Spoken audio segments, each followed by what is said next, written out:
नमस्कार, बहुत स्वागत है आपका। आप देख रहे हैं इंडिया टीवी। मैं हूं आपके साथ प्रिया सिंह सोमवंशी। बांग्लादेश में बीते 6 महीनों से पाकिस्तान लुक छिप कर जिहादी खेल चला रहा था, लेकिन अब यह खेल एकदम खुल्लम खुल्ला हो चुका है। पिछले हफ्ते बांग्लादेश के सीनियर आर्मी जनरल को पाकिस्तान में सलामी दी गई थी और अब खबर यह आई है कि ढाका में आईएसआई को सलामी दी जा रही है। कहा यह भी जा रहा है कि खुद भिखारी हो चुका पाकिस्तान बांग्लादेश को हथियार और गोला बारूद सप्लाई करेगा और भारत से भिड़ने के लिए तैयार करेगा।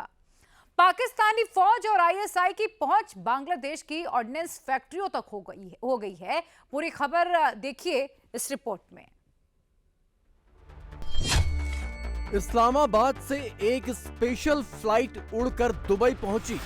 दुबई से फ्लाइट चेंज हुई और इस्लामाबाद वाले ये लोग सीधे ढाका पहुंच गए। ये लोग पाकिस्तान की बदनाम खुफिया एजेंसी आईएसआई के अफसर हैं। यानी पूरे 50 साल बाद बांग्लादेश में आईएसआई की ऑफिशियल एंट्री हो चुकी है। बहुत जल्दी ये पॉलिसी शिफ्ट आ रही है बांग्लादेश में। मेरी अपना ये तवक्को नहीं थी कि इतनी जल्दी the Bangladesh new government would move. Dhaka में आईएसआई की नई ब्रांच खुल गई। हम हमेशा डरे डरे लगते हैं और बौखलाए से लगते हैं। वहाँ पे एक प्रॉक्सी वार चल रही थी आईएसआई और रा के दरमियान, ये एक हकीकत है। ढाका में भी आईएसआई बम बनाएगी। बांग्लादेश यूनिवर्सिटी के अंदर जो एक प्रोफेसर साहब थे, उन्होंने कहा था कि हमें पाकिस्तान से एटॉमिक जो है रिलेशनशिप और एसेट्स वो लेने चाहिए। कुछ लोग ये कह रहे हैं कि जी न्यूक्लियर टेक्नोलॉजीज, लोग कहते हैं कि जी पाकिस्तान उनको एटम बम देगा।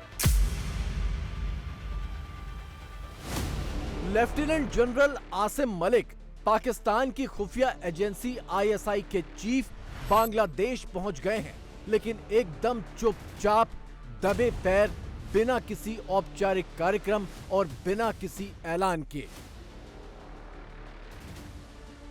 आसिम मलिक के साथ आईएसआई के 3 और टॉप रैंकिंग अफसर भी ढाका में हैं, लेकिन ये दौरा, ये मुलाकातें इतनी गुप्त रखी गई हैं कि आईएसआई अफसरों की ढाका से एक भी तस्वीर, एक भी खबर बाहर नहीं आ रही कि वो कहां हैं और क्या कर रहे हैं। लेकिन ये जरूर शीशे की तरह साफ हो चुका है कि बांग्लादेश के मुखिया बने मोहम्मद यूनुस अपने मुल्क को किस राह पर लेकर चल पड़े हैं। Bangladesh and Pakistan military delegation शुरू हो गई। ऐसा ही है। और बड़े हाई लेवल पे बातें हो रही हैं जी, बड़े हाई लेवल पे बातें हो रही हैं। जिस किस्म के जेट्स की बात हो रही है जी, वो तो उस किस्म के जेट्स तो इंडिया के पास भी नहीं है। J-17 था जी, J-10 एंड J-F-17। तो उनमें से एक किस्म के जहाज वो लेंगे। Both are very advance fighters. This is state of the art technology, जिसकी ट्रेनिंग भी सारी पाकिस्तान करेगा। Now the military to military relationship between the Pakistan Army and the Bangladesh Army will be a solid cementing factor. तो क्या ढाका में कुछ बड़ी planning हो रही है?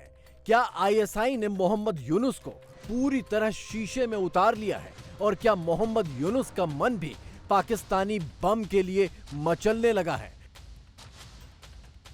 अटकलें ऐसी हैं कि पाकिस्तान बांग्लादेश यानी 1971 वाले पूर्वी पाकिस्तान को न्यूक्लियर टेक्नोलॉजी से लैस करने की फिराक में है और इसीलिए आईएसआई चीफ समेत हाई लेवल टीम ढाका पहुंची है ताकि आगे का रोड मैप तैयार किया जा सके।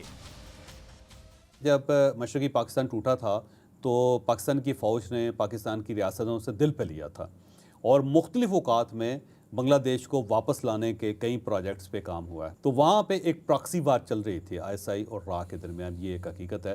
और मुख्तलिफ औकात में वहाँ पे कई वाक़यात ऐसे होते जाते थे कि कभी आईएसआई कामयाब होगी, कभी रा कामयाब होगी, ये चलता रहा। ये जो मौजूदा इशू है, इसके अंदर आईएसआई का बहुत ज़्यादा कमाल नहीं है, पहली बात तो ये। लेकिन इस सूरत हाल को उसने इंजॉय ज़रूर किया और कहीं कहीं अगर उनको कोई फैसिलिटेट करने का मौका मिला है तो उन्होंने किया है। आईएसआई चीफ के ढाका पहुंचने की खबरों के ठीक एक हफ्ते पहले बांग्लादेश आर्मी के second in command Kamrul Hasan Pakistan पहुंचे थे और सीधे आर्मी हेडक्वार्टर में army chief general Asim Munir से मिले थे।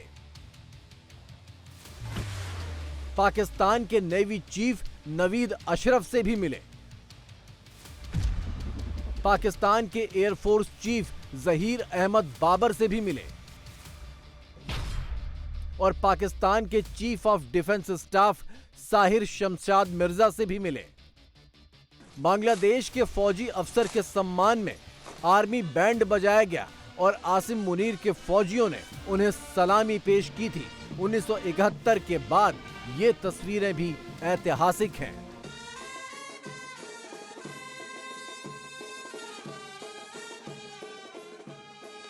जो उनकी मुलाकात एयर चीफ मार्शल से हुई है और उसकी जो बातचीत हुई है that is regarding the JF-17 thunder, और उन्होंने बड़ा इंटरेस्ट शो किया है इस चीज के ऊपर कि वो उसको खरीदना चाहते हैं। इस वक्त जो डिफेंस के हवाले से डील्स हो रही हैं, कुछ लोग ये कह रहे हैं कि जी न्यूक्लियर टेक्नोलॉजीज, मतलब एक कहते हैं यार कुछ मतलब थोड़ा सा एक तरीका होता है, ये थोड़ी है कि एटम बम कोई इतना आसान चीज नहीं है।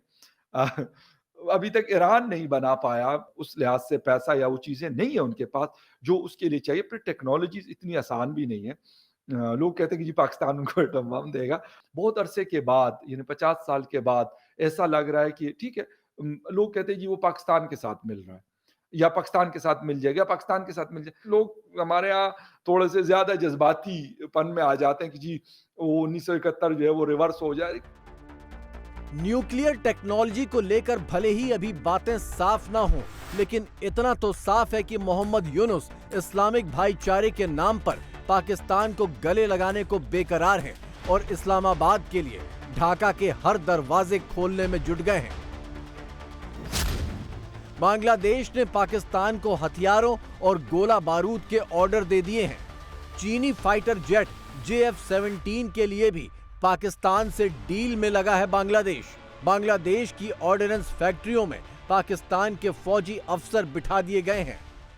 डॉक्टर यूनुस साहब ने ना सिर्फ चीनी 25,000 टन चीनी का ऑर्डर दे दिया पाकिस्तान को, डायरेक्ट फ्लाइट्स का ऑर्डर कर रहे हैं, साथ ही उन्होंने पाकिस्तान को असले का ऑर्डर भी दे दिया। 40 ton RDX 2900 high intensive projectile, 2000 units of टैंकों के गोले और 40,000 राउंड ऑफ आर्टिलरी का ऑर्डर उन्होंने दिया। आपने ये तो सुन ही लिया होगा कि बांग्लादेश यूनिवर्सिटी के अंदर जो एक प्रोफेसर साहब थे, उन्होंने कहा था कि हमें पाकिस्तान से एटॉमिक जो है रिलेशनशिप और एसेट्स वो लेने चाहिए।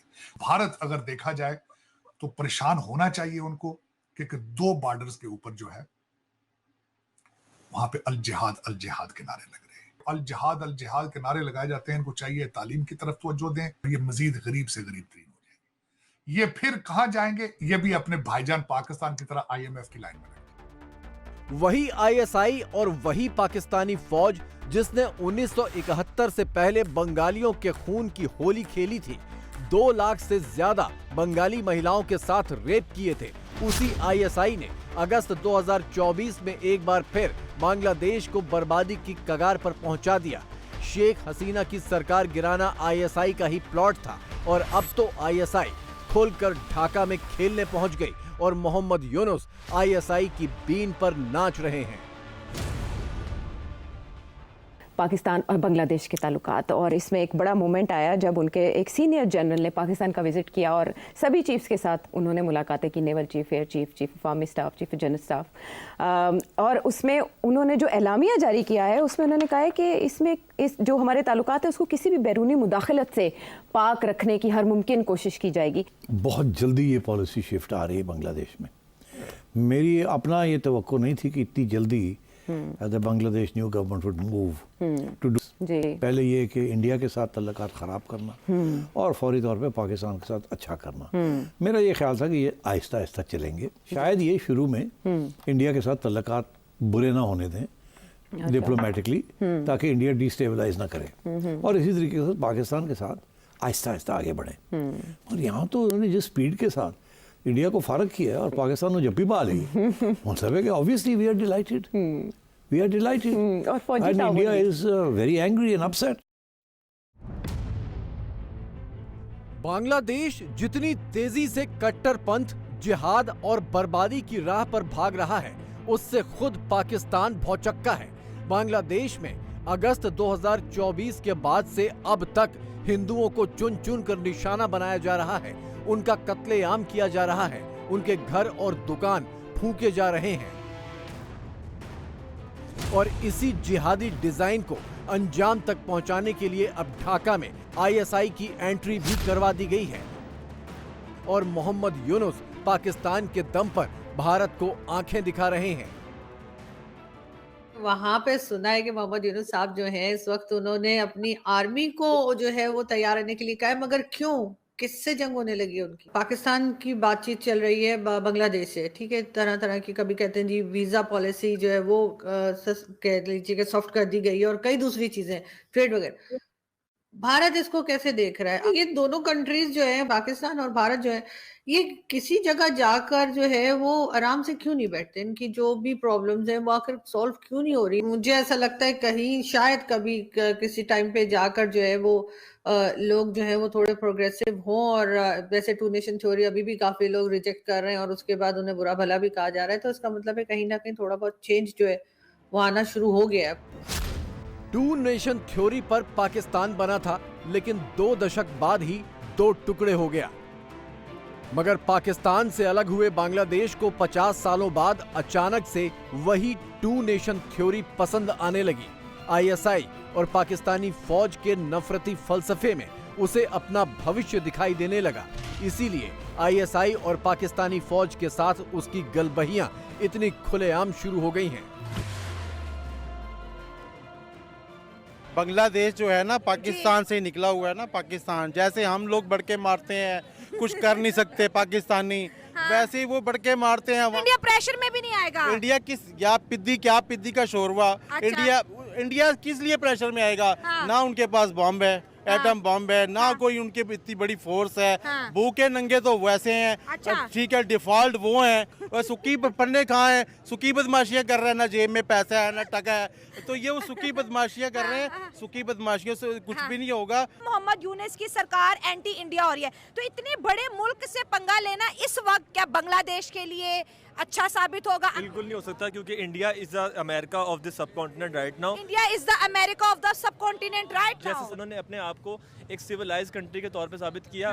वी आर इजीली सेलेबल, हम बहुत जल्दी बिक जाते हैं। बांग्लादेश के आत्मघाती फैसलों से पाकिस्तान खुश तो है, लेकिन मुश्किल यह है कि वो बांग्लादेश के लिए करे तो क्या करे, जब वो अपने पाले हुए तालिबान से ही नहीं निपट पा रहा। पाकिस्तान के एटम बमों की परवाह किए बगैर अफगानी लड़ाके उसकी पश्चिमी सरहदों को भेद रहे हैं और शहबाज की फौज पूर्वी पाकिस्तान के ख्वाब देख रही है। हमें भी इस वक्त बांग्लादेश के साथ खड़ा होना हमारा ज़रूरी था। पहले तो खुद जो आपने एक्शंस लेने, आप वहाँ एक नेशनल पॉलिसी तो को बनाइए, उसके बाद फिर बातें करते हैं। नेशनल पॉलिसी कोई है नहीं और चले हैं हम भारत से ताउन करें इन मामलात में, तो ये जो हमारे यहाँ एक रवैये पाए जाते हैं, फिर उससे मसाइल पैदा होते हैं। तो क्लैरिटी नहीं है और फिर डिसाइसिवनेस नहीं है, कंसिस्टेंसी नहीं है चीज़ों में। इसी वजह से हम हमेशा डरे डरे लगते हैं और बौखलाए से लगते हैं और एक अजीब सा तुरफा था। विदेश मंत्री एस जयशंकर नए अमेरिकी विदेश मंत्री मार्को रूबियो से मुलाकात कर चुके हैं और कहा जा रहा है कि दोनों के बीच दुनिया के नए सिरदर्द बने बांग्लादेश के मुद्दे पर पुख्ता बातचीत भी हो गई है। ट्रंप पहले ही बांग्लादेश को हिंदुओं पर अत्याचार रोकने की हिदायत दे चुके हैं और उसके नए नवेले आका पाकिस्तान को भी उसकी आतंकी हैसियत सख्ती से याद दिला चुके हैं। ऐसे में बांग्लादेश का आईएसआई वाला खुमार जितनी तेजी से चढ़ा है, उतनी ही तेजी से उतरने भी वाला है। कहा जा रहा है कि फर्स्ट टॉप बांग्लादेश जर्नल जो पाकिस्तान आए हैं, मैं देख रहा था बहुत सारे वेस्टर्न स्कॉलर्स और इन्फ्लुएंसर्स, उन्होंने लिखा जी के एंटी इंडिया सेंटीमेंट इकट्ठा हो गया। अब वो कि जी दोनों के दरमियान India and Pakistan and Bangladesh hate India और एंटी इंडिया सेंटीमेंट है तो इकट्ठे हो गए। मैं समझता हूँ कि आप दूसरे तरीके से बात करें, शेख हसीना वाजह जो थी वो अपनी लेजिटिमेसी ले रही थी एक्सटर्नल फोर्सेस से, ना कि अपने लोगों से उस तरह ले रही थी। तो उनको जाहिर बात है, और फिर पाकिस्तान से उन्होंने बिल्कुल ही डिस्कनेक्ट कर दिया।